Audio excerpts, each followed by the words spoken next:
Hey, folks, welcome back to another episode of Uncensored. My name is Rene Enriquez, and we're going to continue with Past the Wire, folks. Promised it, gave you my word I'd do it. Here we are. We're going to drop another kind of recording today.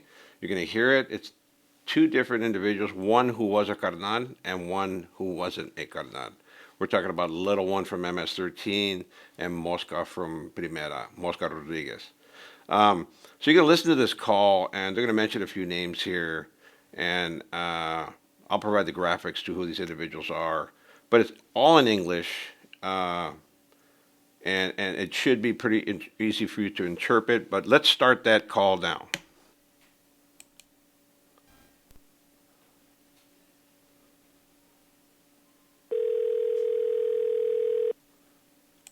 Before we go any further, let's just say that Lil One from MS-13 is calling Mosca, who's representing Wiretap Shryak and Big Rube Soto on the streets. Mosca from Primera Flats, it would be considered something like a llavero, a shot caller, or a secretary for these cardenales. Older guy, well put together, very circumspect, very direct in his communication, and very, very discreet.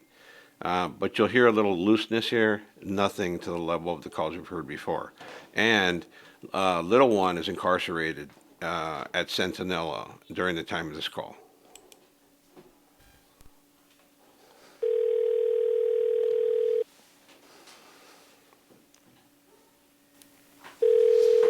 Hello. Hey, what's up, Lai? All right, who's this? Little One. Little One. Hey, how you doing? We were just Right talking here. about you the other day. Yeah, right here, just right here. I mean, just doing my little thing, you know? Yeah. Hefe was telling me about it, that you're up there, Calipat now. Yeah, I'm in Calipate right here, man. It's all right. Hey. How about Cholo? Cholo there too? No, Cholo's in Lancaster. No, Cholo's in Lancaster. Yeah, We got a Lancaster. message that he was out there in Calipat a couple of months ago. You know what I mean? I misquoted. That wasn't Centinela. They're Little Ones in Calipat. The Cholo they're speaking of now is Cholora. We have ran previous calls on him, so you are familiar with his character. I want to keep this in the theme so that you're familiar with all the characters being discussed. And you're going to note that all these calls are kind of incestuous. They all overlap. Doesn't matter what investigation it is. All the cardenales that are functioning, all the camaradas who are real camaradas, I mean, like real camaradas to the organization, are mentioned in these calls. So you'll be familiar with most of the players in this game. Lancaster. He was right there with me in Lancaster, and I left. I seen him for like 5 days. He was right there with me, and I came over here to fucking Calipat. But let me tell you, so how you been, man? All right. You know my some boy, you mean? Yeah. Hey, I talked to Grandpa the other day, but I think he was just barely waking up, or the phone went off on me or something. But he said, "What is it?" And I told him, and he's like, "Oh, okay." Then the phone went off, so I don't know. Yeah. So tell him Yeah. that I was the one calling. Well, right now, how everything's going, they're not trying to say anything on the phone, you mean? But he told me that you had called, you mean? You were just playing like, Oh, yeah, okay. But just tell him that I'll send my, you know, that to dispense that, and I say my, you know, I send my to him, and that I will see him soon, you know? Yeah. Hey, So the grandfather speaking of, I believe, is Rube Soto. I believe they refer to him as a viejo in this call as well. And you see that they're attempting to use discretion, that they don't want to talk on the phone. Particularly Mosca. He doesn't want to say anything on the phone. bad right on the phones. Huh? It's all bad on his phones. Yeah, right now it is. So, so we're not saying a whole lot on these things, you mean? Okay. Hey, and so I'm right here in Cali, but I'll be out next month, right? I just wanted to tell you, how is my boy doing? No, he's doing all right. He was supposed to come by, stop by yesterday or today. Yeah. But he hasn't came by yet, so maybe tonight he go. That's why I was going to call you, because he's doing some little stuff right now, right? For me, Yeah. because you know how my other the stupid ass fool that was right there, he left, you know, he did some stuff, he left, right? He went shopping, he had to leave, so it's getting kind of difficult for us to, you know, man, for him to get all that, because he got a lot on his plate. So it's going to take him a couple days, you know what I mean?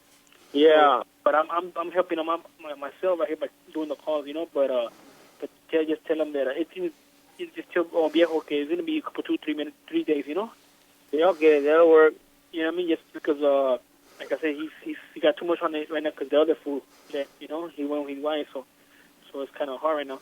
But like, Yeah. it's gonna be out next month too, you know. Yeah, so that's easy, man. And I was gonna tell you, you guys, remember what we talked last time when with old boy? Yeah. You remember? Huh? You remember what we talked last time with old boy? Yeah. Over there by the tacos? Yeah. So fucking what I heard he's still there with you guys or what? The one from Homeboy is, if it's what I'm thinking you're talking about, he's kind of shaky, yeah? She's shaky, right? You're talking about Stranger, right? Yeah. So the individual they just mentioned, stranger, is John Tershak.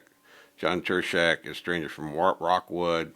They're suspecting that he's no good. Actually, they're going to confirm that he's no good in a second in the call. But this is the same individual that stabbed Derek Chauvin in the Federal Witness Protection Program recently. I'll run the rest of the call. Yeah, he flipped the page, Homeboy, you mean?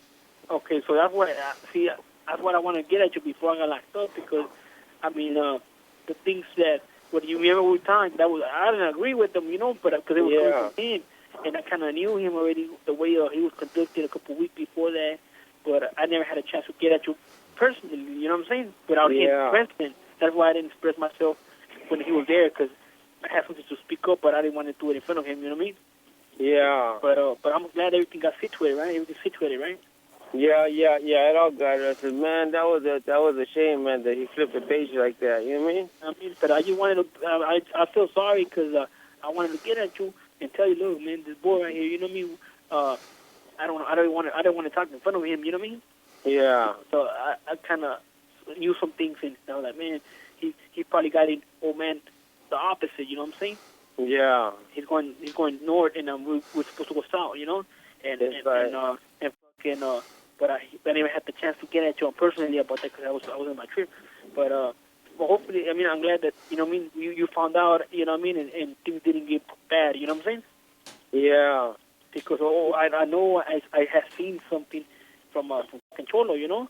So I knew that was on the right page, you know? So I just wanted, you know what I mean, give you that information. That's why I was trying to give you that information so you could know that, you know what I mean? Hopefully on the right page, you know what I mean? Well, we were kind of aware of him, but we had to keep our eyes and ears open and fill him out and everything. And sure enough, that's what happened. You know what I mean? But you know, Cholo still, you know, he's a good gente, you know. Yeah, Cholo's good gente, homeboy. I mean, we get along pretty good, homeboy. You know? Yeah, So just for a better understanding, that's Cholo Mora again, and the individual inquiring about him is Lil One from MS-13. Two things that are similar about the two guys that I just mentioned. Lil One was made at a period of time when they were making carnadas on the streets, and he was immediately shelved. In other words, they stripped him. And Cholo, same thing. He was made, he was good when he was on the streets. As soon as he came in, they stripped him. But additional to that, this is at a time when Cholo is still a member in good standing. Probably previous to that, because he wasn't admitted carnal until after he was released. So both of these individuals ended up being made in the organization and then stripped of their status. Cholo and Lil One.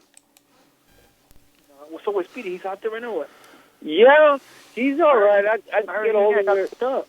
Huh? I heard he got locked up and shit. I don't know when. I talked to him a couple of weeks ago. The last time I talked to him, so unless it was recently. Yeah, it's probably another one because I got one of your homies right here, little boy from the west side, and he was like, "Oh, is that right?" He's in the county, but it's probably bogus info, you know. Yeah, I don't know him. Okay. Yeah, so I'm glad to hear that, and I just wanted to tell you that my boy, right? He's gonna be kind of busy, so he's gonna be seeing you like in 2 or 3 days, unless you know he probably see from other stuff regarding that our gift gonna be 2 or 3 days. Okay, yeah, that's it. You know what I mean? Yeah. Just tell my old man that I said mine, you know, and dispensa, you know what I mean? I didn't know, you know what I mean? I didn't say nothing bad, you know. I just wanted to say you to him and you know let him know that I'm right here, you know what I mean? Yeah. And I wanted to make sure though. Basically, I was gonna ask him if my boy was doing good, you know what I mean? That's right. Yeah. He's doing all right. He's holding in there, you mean? Yeah. Okay. All right. And you know what I mean? And hopefully we get a chance now when I get out there, you know what I mean? So we could do other things, you know? There you go. That's right. Okay? Okay, All hopefully we'll see you soon, boy, huh? All right. Yo le echaste más more, right? Eso también. Keep All right. in touch, huh? All right, homie. Bye. Okay, later. Bye. There you have it. Call between Mexican Mafia member who wasn't a Mexican Mafia member at the time and a Mexican Mafia associate. You note that the discretion that they use in the previous calls that I've run on Past the Wire, it's been pretty blatant. So not everybody speaks with diarrhea of the mouth like some of the other Mexican Mafia members do. Hope you like this call. We're going to be running a variety of these calls, like I said, to give you familiarity with the different characters that participate in these activities. And at some point, you won't even need my breakdown to understand these calls. You're going to get it so well that you're going to be able to listen to a call and understand what's being said. There's one segment in this video, in this audio clip, that he says it's going to take 2 or 3 days. The guy, he left. They're talking about the route in which they get drugs, in which they make payments to specific carnales. I believe that's what they're discussing. Well, with that said, thank you for watching this episode. Another one soon to follow. New content following on a regular basis now. We're up and running. Thank you all to the supporters. Thank you all to the subscribers. Thank you to the followers on Instagram. You guys made this channel what it is, and I appreciate it. Peace out, folks. Be sure to like, subscribe, and leave a comment. Thank you.